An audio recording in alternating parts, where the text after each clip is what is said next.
आप लोगों को एग्जाम में जब 2D शेप्स पर क्वेश्चन पूछे जाएंगे तो आपको इसी तरह से कोई डायग्राम बनाकर दे दिया जाएगा और ऊपर एक लाइन में क्वेश्चन आ जाएगा, find out the CG for this Z section. और ऐसे ही हिंदी मीडियम वालों के लिए इस सेक्शन के लिए गुरुत्व केंद्र की स्थिति ज्ञात कीजिए बस। और फिर आपको वो सेंटर ऑफ ग्रेविटी का पॉइंट फाइंड आउट करना होगा। ठीक है, तो ऐसे में आपको क्या करना है, जब भी आपको कोई भी सेक्शन दे दिया जाए तो सबसे पहला स्टेप याद करेंगे आपके दिमाग में कि आप लोगों को सिमेट्री चेक करनी है एक्स एक्सिस से और वाई एक्सिस से। तो आप लाइट पेंसिल से आप क्या करेंगे, लाइन खींचेंगे सेंटर ऑफ द डायग्राम और y और x दोनों, और फिर वहां से चेक करेंगे कि कौन सी एक्सिस से ये डायग्राम आपको एक जैसा नजर आ रहा है। जैसे मान लो y से काट दिया कैंची से, लेफ्ट हैंड साइड वाला पोर्शन अलग हो गया, राइट हैंड साइड वाला पोर्शन अलग हो गया। क्या दोनों डायग्राम एक जैसे नजर आ रहे हैं? क्या नहीं आ रहे हैं। हमने जब x एक्सिस पर कैंची घुमा दी तो क्या हो गया, ये डायग्राम अपवर्ड पोर्शन अलग हो गया, डाउनवर्ड पोर्शन अलग हो गया। क्या ये दोनों डायग्राम एक जैसे नजर आ रहे हैं? क्या नहीं आ रहे हैं। ठीक है, तो ऐसी स्थिति में आप लोगों को x बार और y बार दोनों फाइंड आउट करने हैं। ठीक है, तो यहाँ पर आपको ये पता लग गया कि x बार और y बार दोनों की वैल्यू फाइंड आउट करनी है। फिर दूसरे स्टेप को, तीसरे स्टेप को याद करेंगे कि आप लोगों को जो भी डायग्राम दिया है उसमें ऐसे ब्लॉक बनाए कि जिससे एक नया आकार आपके सामने आ जाए और उस आकार का एरिया का फॉर्मूला, उस शेप के एरिया का फॉर्मूला आप लोगों को पता हो। ठीक है, तो यहाँ पर हम क्या करेंगे कि यहाँ से इसको बंद कर दिया, ये पहला शेप बन गया, यहाँ से इसको बंद कर दिया, ये दूसरा शेप बन गया और ये तीसरा शेप। और इसमें मैंने एक बात आप लोगों से कही थी कि ऐसा जरूरी नहीं है कि मैंने ऐसा बनाया है तो आपको भी ऐसा ही बनाना है। आप लोग चाहे तो यहाँ से इसको बंद कर दें और ये पूरा सेकंड वाला बन जाएगा और ये आधा थर्ड बन जाएगा। आप किसी भी प्रकार से ब्लॉक को बना सकते हैं, मतलब ब्लॉक को बंद करके एक नया आकार, नया शेप आप बना सकते हैं। लेकिन शर्त इतनी सी है कि जो भी शेप आप बनाएंगे वो शेप का एरिया का फॉर्मूला आप लोग जानते हो। अगर एरिया का फॉर्मूला आप जानते होंगे तो आप उस शेप के अकॉर्डिंग एरिया निकाल सकेंगे। ठीक है, अब जब 3 ब्लॉक बन गए तब आप लोगों को फॉर्मूला बनाना है x बार और y बार। तो फॉर्मूला क्या बनेगा, x1 a1 plus x2 a2 plus x3 a3 upon a1 plus a2 plus a3। और ठीक उसी प्रकार से y बार का भी फॉर्मूला बनाना होगा। तो y bar is equals to y1 a1 plus y2 a2 plus y3 a3 upon a1 plus a2 plus a3। ठीक है, अब यहाँ पर आप लोगों को a1 a2 a3 की वैल्यू फाइंड आउट करना बहुत ही आसान हो जाता है। कारण यह है कि जो भी आपने ब्लॉक बनाए हैं वो ब्लॉक के शेप सारे रेक्टेंगल हैं और आप सभी को रेक्टेंगल शेप के एरिया का फॉर्मूला आता है L इंटू बी। ठीक है, तो L इंटू बी मतलब लंबाई इंटू चौड़ाई करने बस। तो A1 का अगर वैल्यू निकालना है आपको तो क्या हो जाएगा, 10 इंटू 2.5। अगर A2 का वैल्यू निकालना है कौन बताएगा, A2 का वैल्यू कौन निकालेगा, बताओ भाई दिव्यांश। A2 का वैल्यू निकालना है तो कैसे करोगे, सर 2.5 हाँ multiply by 15 very good, 15 into 2.5 37.5 और A3 की वैल्यू अगर निकालनी है तो कैसे निकालोगे, 20 इंटू 5। यहाँ तक तो बहुत सरल था क्योंकि L इंटू बी ही करना है केवल। अब आप लोग ध्यान से देखें कि जो भी वैल्यू यहाँ निकली है, ये निकली है 25 mm स्क्वायर। यूनिट का स्क्वायर लगाना है क्योंकि एरिया फाइंड कर रहे हैं, mm इंटू mm हो रहा है इसलिए mm स्क्वायर। ये 37.5 mm स्क्वायर, ये 20 इंटू 5 100 mm स्क्वायर।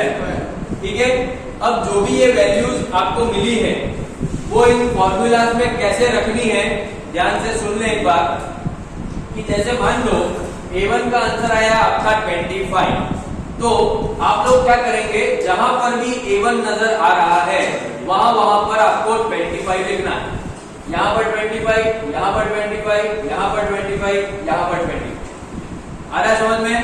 A2 का आंसर क्या आया 37.5, तो यहां पर 37.5, यहां पर 37.5, यहां पर 37.5 और यहां पर 37.5।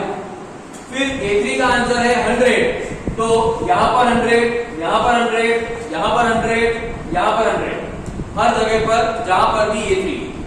तो आप लोगों को ये देखने को मिलेगा कि इस पूरे फॉर्मूला के अंदर बहुत सारी वैल्यूज आपने निकाल ली। अब कुछ ही वैल्यूज बाकी हैं निकालने, और वो वैल्यूज क्या क्या बाकी हैं? x1, x2, x3, y1, y2, अब ये वैल्यूज निकालने के लिए आप लोगों को पहले इनका मतलब पता होना चाहिए। की बात करेंगे तो पहले रेफरेंस लाइन बना लेंगे। x के लिए रेफरेंस लाइन कौन सी बनती है सर? वर्टिकल। पूरे डायग्राम के लेफ्ट हैंड साइड वाली वर्टिकल लाइन। हॉरिजॉन्टल। समझ में आ रही बात?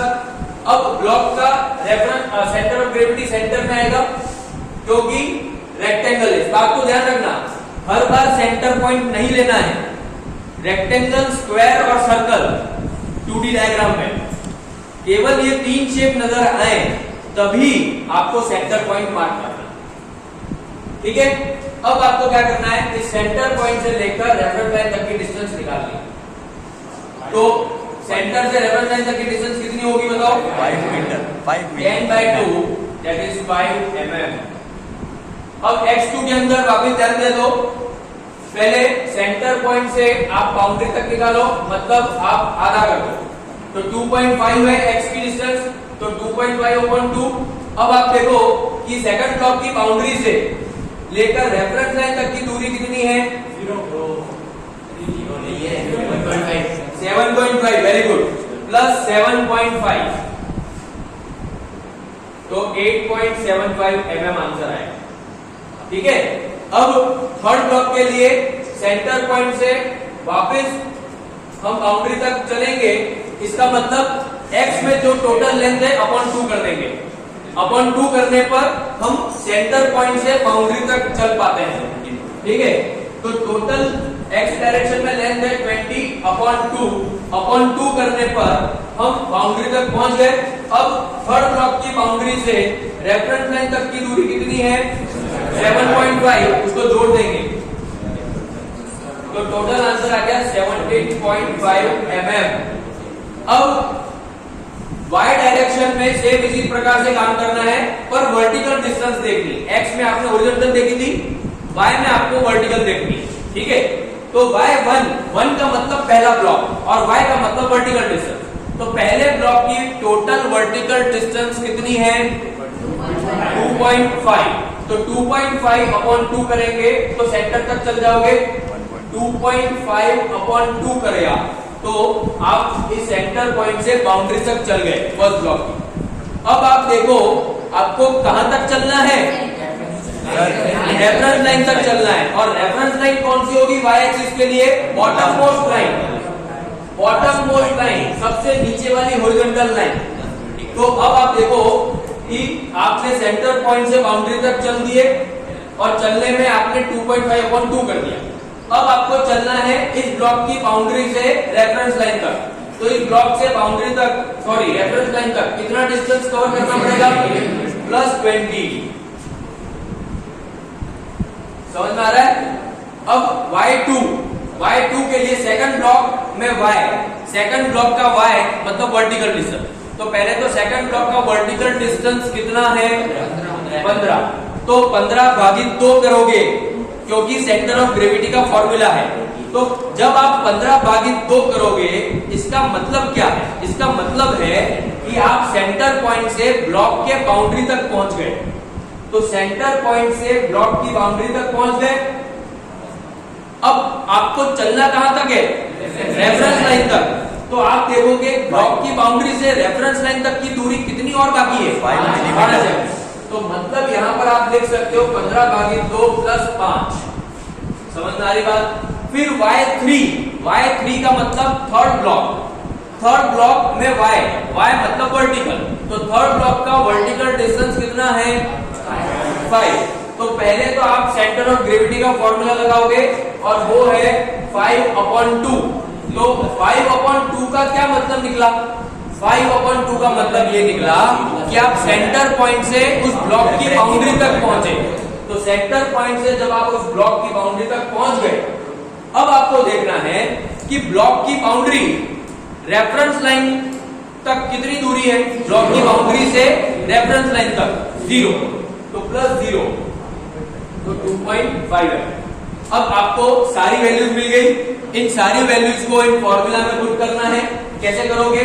x bar is equal to x1 की वैल्यू क्या है 5, तो x1 की जगह 5 मल्टीप्लाई बाय a1 की वैल्यू क्या है 25 प्लस x2 की वैल्यू क्या है 8.75 मल्टीप्लाई बाय a2 की वैल्यू क्या है 37.5 प्लस x3 की वैल्यू क्या है 17.5 मल्टीप्लाई बाय a3 की वैल्यू क्या है 100 upon a1 plus a2 plus a3 a1 की वैल्यू क्या है 25 प्लस a2 की वैल्यू क्या है 37.5 प्लस a3 की वैल्यू क्या है 100। तो अब आप क्या करेंगे? पहले इसको मल्टीप्लाई कर दो, एक वैल्यू बन जाएगी।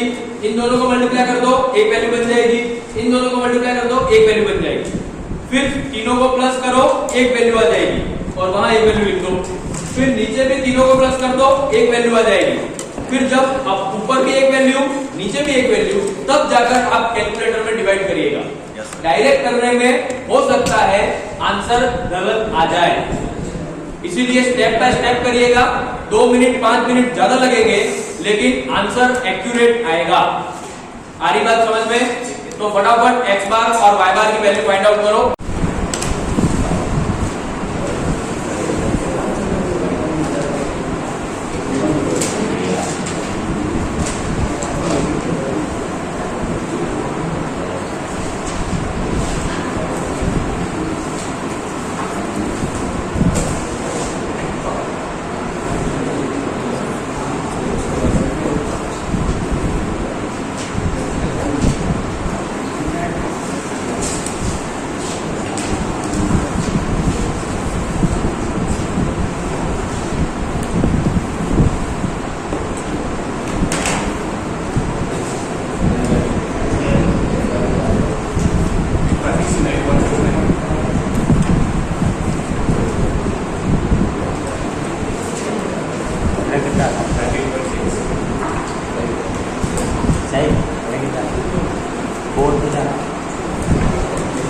जिनका हो गया है पहला क्वेश्चन, वो नेक्स्ट क्वेश्चन करें। F सेक्शन,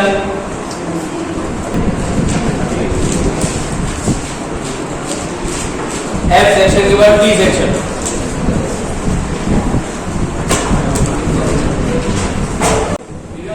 जिनका Z सेक्शन का आंसर आ गया हो वो F सेक्शन करेंगे, F सेक्शन का आंसर आ गया हो T सेक्शन करेंगे, T सेक्शन का आंसर आ गया हो C सेक्शन करेंगे।